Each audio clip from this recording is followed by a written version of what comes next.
Anong mensahe ang kailangang marinig ng mga Aquarius sa period na to? Pwedeng nangyayari na itong magiging reading o mangyayari pa lang. Kung hindi man para sa inyo itong magiging reading, di baka para sa someone na malapit sa inyo o kakilala nyo mismo. Baka may lumabas na gender, mamaya gawin nyo na lang energy. Masculine at feminine energy. Pwede rin naman na huwag nyo nang pansinin ng gender. Hindi ko masasabi kung anong magiging reading, kung positive ba o negative. Depende sa kung anong mapipick up kong energy. Walang masama kung papanoorin ang Sun, Moon at Rising sign. Kasi baka alin man sa mga yan ay mag-resonate na sa sitwasyon nyo. Kaya lang maliwanag sa part na to at dito.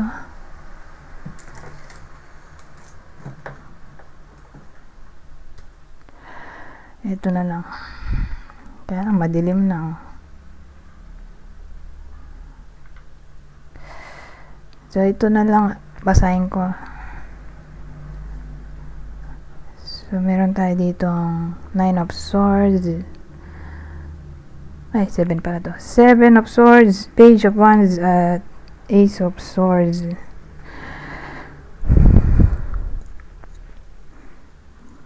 May 7 of Swords agad tayo. Page of Wands.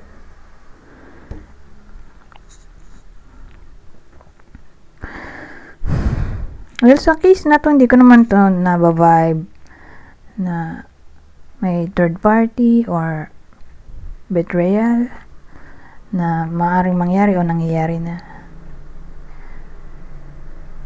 Hindi to doon tatama sa reading na ganoon. So, itong 7 of Swords natin, tingin ko ang dating sa akin, may someone na magiging madiskarte, strategic,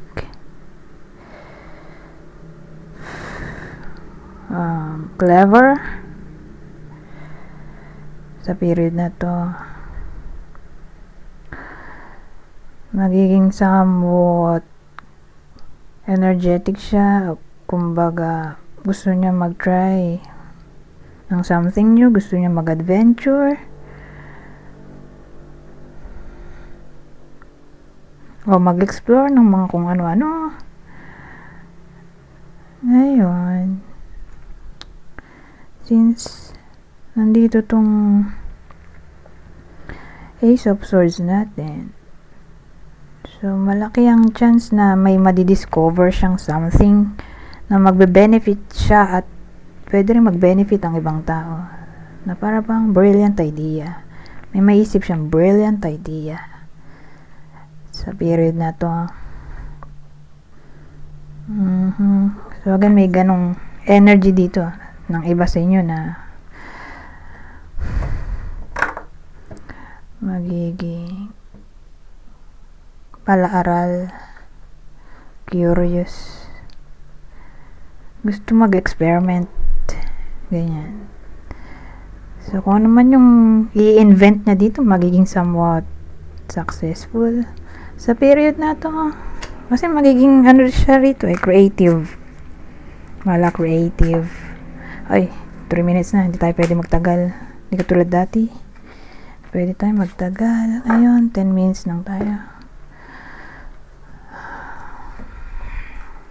Fast mode ako ngayon. Dati maabot tayo 30 minutes eh. Ayun, hindi na. Iba na style ko ngayon. Ang weird ng combination, wallflower.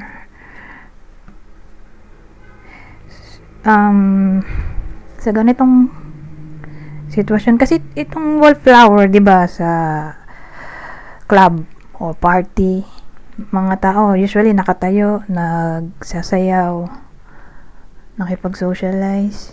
Itong wallflower, parang disinteresado, makisalamuha, nakaupo lang siya, nag-observe. Ang dating, kahit walang gawin, kakaperang iba sa inyo. Para siyang blessing na bigla na lang dumating. So who knows, baka biglang may maging mabait sa iba sa inyo at bigyan ng pera, o nagkapera yung malapit sa inyo, tapos saambunan kayo ng balato, or sabi natin tumaya sa kung anumang form of gambling, tapos hindi nakala na mananalo, pwede rin ganun, no? Kasi nakaupo lang yung tao dito, oh. Hindi katulad nung ibang nagwo-work, diba? Talaga nagbabanat ng boto. Galaw ng galaw. Ito, nakaupo lang siya, oh. O, pwede rin naman tong may kinalaman sa work na nasa computer lang, work from home, na lagi nakaupo. Baka sila yung magkapera.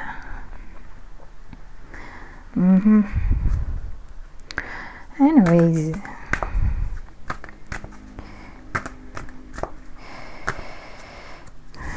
tignan natin. Family, friendship. So sa ganitong sitwasyon, ang dating sa akin, mas magiging close ang pamilya sa kang iba sa inyo, o may something na magpapaklose sa iba sa inyo at sa pamilya nila. Parang naging mas matatag yung pamilya. So either closeness to, magiging mas close, or magsisimulang maging close, or may something na pwedeng mangyari para maging close yung family at yung iba sa inyo. Ang dating dito, or baka may celebration na maaaring mangyari kung saan pwedeng magsama-sama ang pamilya at mga kaibigan sa period na to.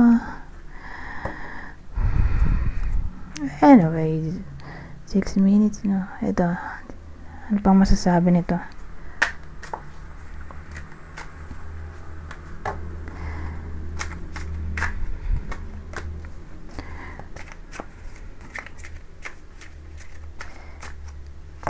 Three of Swords agad, oh. Ito, baliktad. Ito, nakatayong Three of Swords, baliktad na Temperance, baliktad na Ace of Pentacles. Kaya to, yes, yung nagbabasa ng baliktad, pero para maiba lang.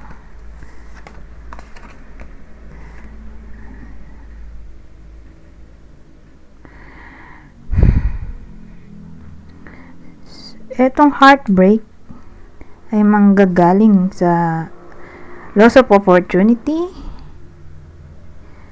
or sabihin nating investment na hindi nagbubunga, or nasasayang ang panahon ng iba sa inyo sa ginagawa nila, or yung parang ang dating nagpo-focus sila sa something na para bang hindi nagbe-benefit sa kanila. Kaya yun, kakaroon ng pain.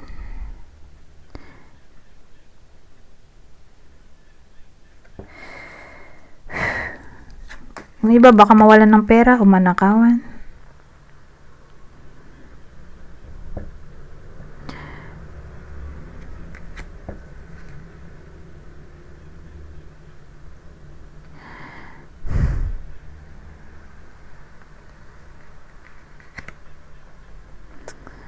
So, yun lang naiisip ko dito.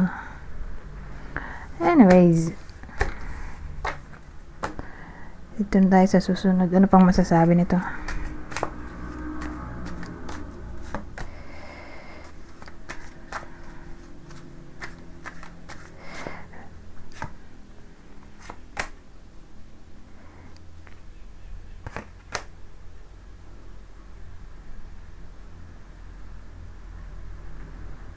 Ano yun? Slow beauty, cunning. Diba, sakit ng ulo ko.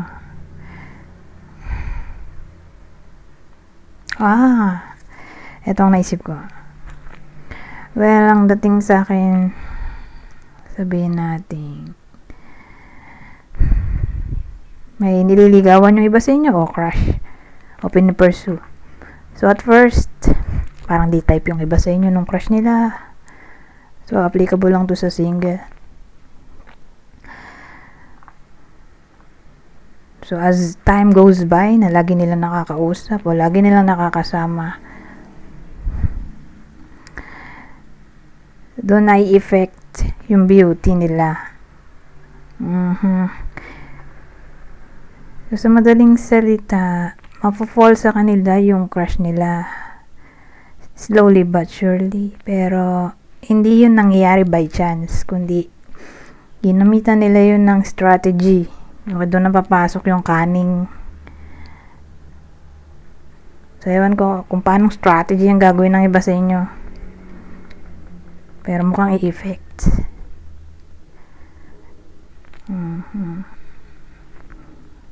So, ganun dating dito, Or pwedeng vice versa. May, sabihin natin, may iba sa inyo na nililigawan naman. Di nila type yung nanliligaw. So, may gagawin yung nanliligaw. Sabi ko nga kanina, pwede rin vice versa. Na para bang magugulat na lang yung iba sa inyo na fall sila doon. So, siguro, isa na dun yung pagiging funny. Diba? Pag humorous yung tao, isang sign yun ng intelligence. So, okay, magiging tuso yung nanliligaw. Hindi siya papayag na hindi niya makukuha yung gusto niya.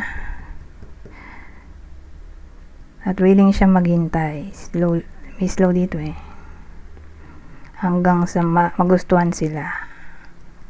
So again, pwedeng vice versa yung reading. Anyways, hanggang dito na lang. Goodbye. On up.